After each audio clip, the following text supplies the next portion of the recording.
In this videocast, I'm going to explain how geotextile dewatering tubes work and where they are applied. Geotextile dewatering tubes lend themselves to use in all applications where sludge is produced. Water removal by means of dewatering tubes is based on the principle of filtration, achieved through the use of a special high-performance woven filter. The filtration process involves the mechanical separation of the solid and liquid phases of a suspension or material mix. Sludge comprises a mixture of fine particles and a liquid, the particles being finely distributed or suspended in the fluid. The suspended particles can be of either mineral or organic origin. Sludge accumulation in ponds, lakes, dam reservoirs and other standing or flowing waters results from the sedimentation of solids, which is triggered by a reduction in flow speed and the accordingly lower transport capacity of the water. The sludge, also referred to as sediment, can bring about considerable functional and aesthetic problems in water bodies, watercourses and hydraulic structures. These may ultimately impair operational performance or cause damage to the environment and health.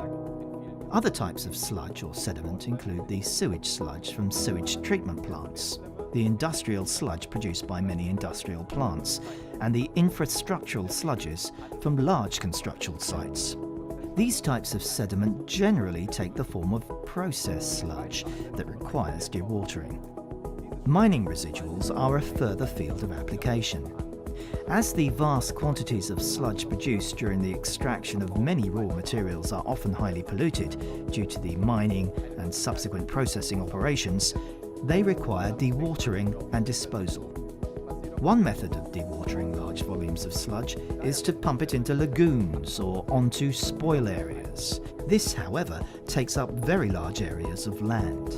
As a result, sludge is either directly removed from the site, which in turn entails a major logistical operation and a large ecological footprint, or dewatered by technical procedures. Technical dewatering typically requires the use of chamber filter presses, belt filter presses, or centrifuges, with high capital and maintenance cost as a consequence. Furthermore, as this equipment tends to be designed for smaller sludge quantities, large volumes inflate both the time and cost for dewatering the sludge.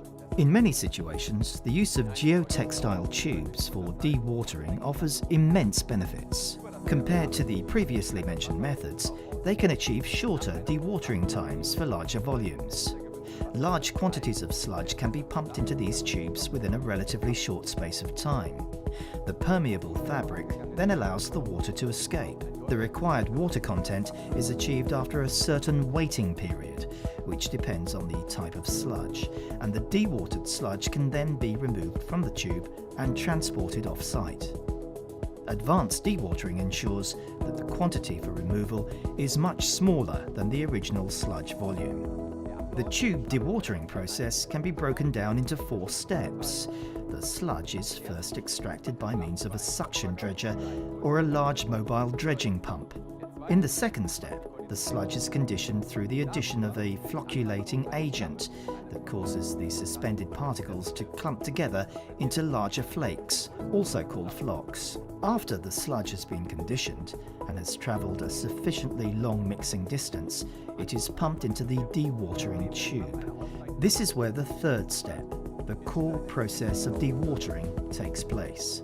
Here, static gravity drainage ensures the steady removal of water from the sludge.